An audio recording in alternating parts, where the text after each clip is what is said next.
तदेवाग्निस्तदादित्यस्तद्वायुस्तदु चंद्रमा तदेव शुक्रं तद्ब्रह्म तापः स प्रजापतिः। यह यजुर्वेद के 32वें अध्याय का पहला मंत्र है। इस मंत्र में ईश्वर के अनेकों नामों का वर्णन है और जो ईश्वर के नाम हैं वे सभी नाम इस मंत्र में 3 लिंगों में विभाजित हैं, अर्थात तीनों लिंगों में ईश्वर के नाम इस मंत्र में बतलाए गए हैं। लेकिन ईश्वर का अपना कोई लिंग नहीं होता है, ये शब्द के लिंग है। जैसे कि ग्लास रखा है और बाल्टी रखी है, तो वस्तुतः जो ग्लास है और बाल्टी है उसका तो कोई लिंग नहीं है। जो वस्तु है उस वस्तु का कोई लिंग भी नहीं है। लेकिन जो ग्लास शब्द है उस शब्द का लिंग है कि ग्लास रखा है और बाल्टी रखी है। तो बाल्टी शब्द स्त्रीलिंग और ग्लास शब्द पुल्लिंग, जबकि वो कोई स्त्री या पुरुष तो नहीं है। जैसे कि सीता आ रही है, राम जा रहा है, ये व्यक्ति के लिंग हैं। तो यहाँ पर बाल्टी है, ग्लास है, ये वस्तु के लिंग नहीं है, ये केवल नाम के लिंग है। इसी प्रकार से परमात्मा के अपने कोई लिंग होते नहीं हैं। जैसे राम, सीता एक स्त्री है, एक पुरुष है, तो ऐसे परमात्मा न कोई स्त्री है न कोई पुरुष है, लेकिन उनके नामों की व्याख्या है भिन्न भिन्न लिंगों में। तो उन लिंगों की चर्चा होगी, उन नामों की चर्चा होगी आज के मंत्र में। जिसे कहा तदेव अग्नि है, वो परमपिता परमात्मा अग्नि है। और तद आदित्य, वो परमात्मा आदित्य है। तद वायु, परमात्मा का एक नाम वायु भी है।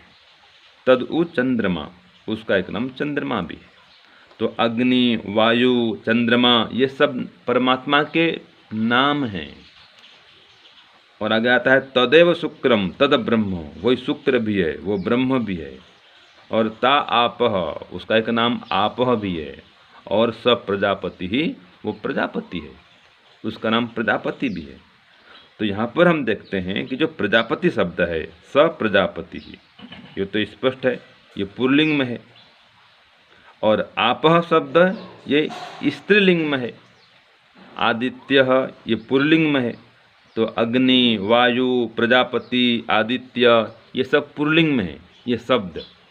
और आपह शब्द स्त्रीलिंग में है। और जो कहा शुक्रम, तदेव शुक्रम, ये शुक्र शब्द क्या है, ये नपुंसक लिंग में है। तो तीनों लिंगों में भिन्न भिन्न नाम यहाँ पर बतलाए गए हैं। ये लिंगानुशासन में ग्रंथ है, वहाँ पर ये नामों के लिंगों की चर्चा होती है। तो शब्दों के लिंग होते हैं, वस्तु की नहीं। अन्य प्रकार की वस्तुएं, तो उन वस्तुओं के कोई लिंग तो होते नहीं हैं। जैसे मोबाइल, घड़ी, कापी, पुस्तक। अब ये जो भिन्न भिन्न वस्तुएं हैं, इन वस्तुओं का तो कोई लिंग नहीं होता है कि ये नारी है, कि ये पुरुष है। लेकिन उन शब्दों के भिन्न भिन्न ये लिंग होते हैं। तो इसी प्रकार से परमात्मा का अपना कोई लिंग होता नहीं है, इन नामों के भिन्न भिन्न लिंग होते हैं।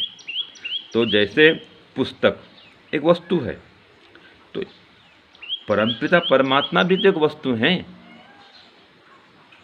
जैसे पुस्तक का कोई लिंग नहीं है उस पुस्तक वस्तु का, लेकिन वो जो शब्द है पुस्तक शब्द, उसका लिंग है। ऐसे परमात्मा भी एक वस्तु है, वो चेतन वस्तु, निराकार, तो उसका अपना कोई लिंग नहीं है।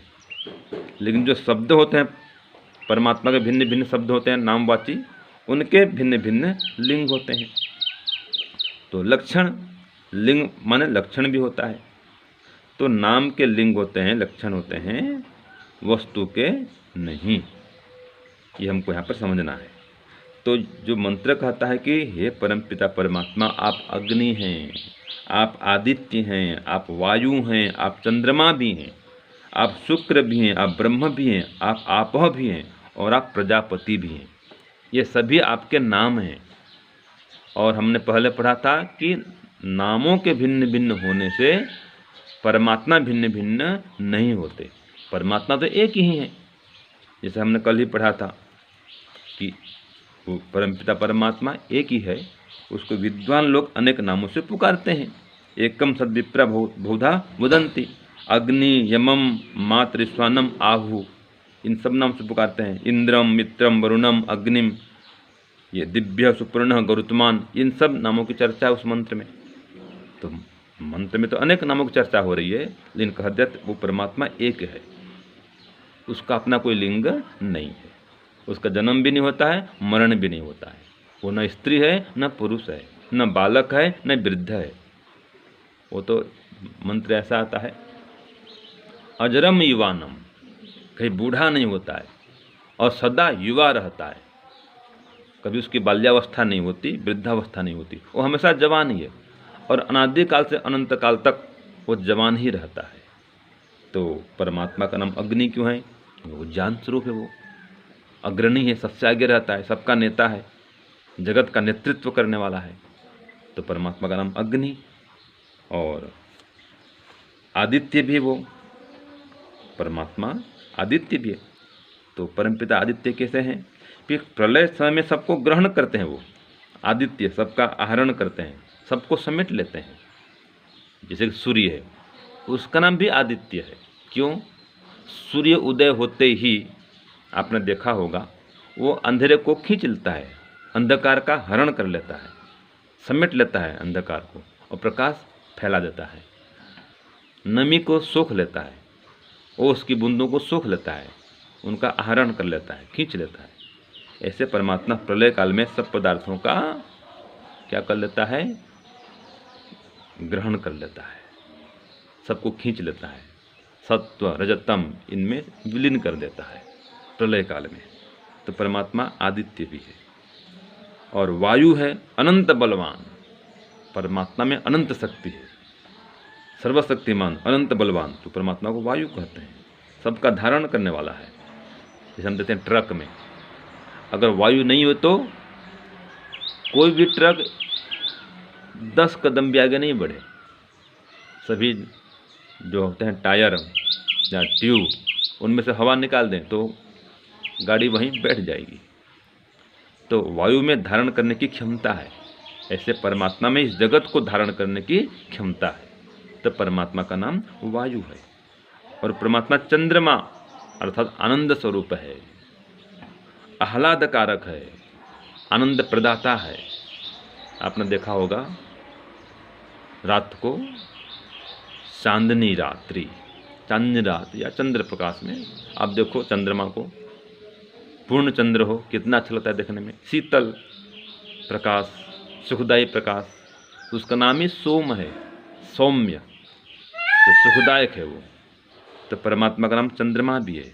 ये भौतिक चंद्रमा आसमान वो सुखदायक है, शीतलता प्रदायक है। और वह शुक्रम अत्यंत शीघ्रकारी है और अत्यंत शुद्ध है। दो अर्थ होते हैं शुक्रम के, शुद्ध भी है और शीघ्रकारी है। तो कोई भी काम करने के लिए परमात्मा को विलंब नहीं लगता है और कभी वो उसमें विकार नहीं आता है, कोई अशुद्धि नहीं होती परमात्मा में। तो परमात्मा शुद्ध है, शीघ्रकारी है, तो शुक्र कहते हैं। और वो ब्रह्म भी है, सबसे बड़ा है, सबसे महान है, तो कहा तद ब्रह्म, उससे बड़ा संसार में कोई भी नहीं, उससे महान कोई भी नहीं। परमात्मा ब्रह्म है। और आप मन सर्वत्र व्याप्त है परमात्मा, सब जगह, कोई भी स्थान उससे खाली नहीं है। तो था आप। और सब प्रजापति, वो प्रजापति भी है, समस्त प्रजाओं का पति माने स्वामी है, पालक है, रक्षक है, धारक है, पोषक है, सुखदायक है, सबका आधार है, सबका पिता है। तो परमात्मा का नाम प्रजापति भी है। तो इस प्रकार से अनेक नामों की आज के मंत्र में चर्चा है और तीनों लिंगों में इन नामों की चर्चा है।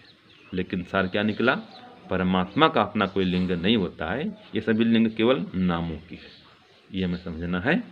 तो इस प्रकार से ईश्वर के अनेक नाम हैं और ये सभी नाम गौण नाम हैं। एक मुख्य नाम एक ही होता है, जो उसका निज नाम है वो ओम, बाकी ये सभी नाम गौण हैं। तो उसी एक परमात्मा की उपासना करें। अनेक नामों से कर सकते हैं, लेकिन परमात्मा को अनेक नहीं माने। ये मंत्र से हम शिक्षा लें। ओम शांति ओम शम।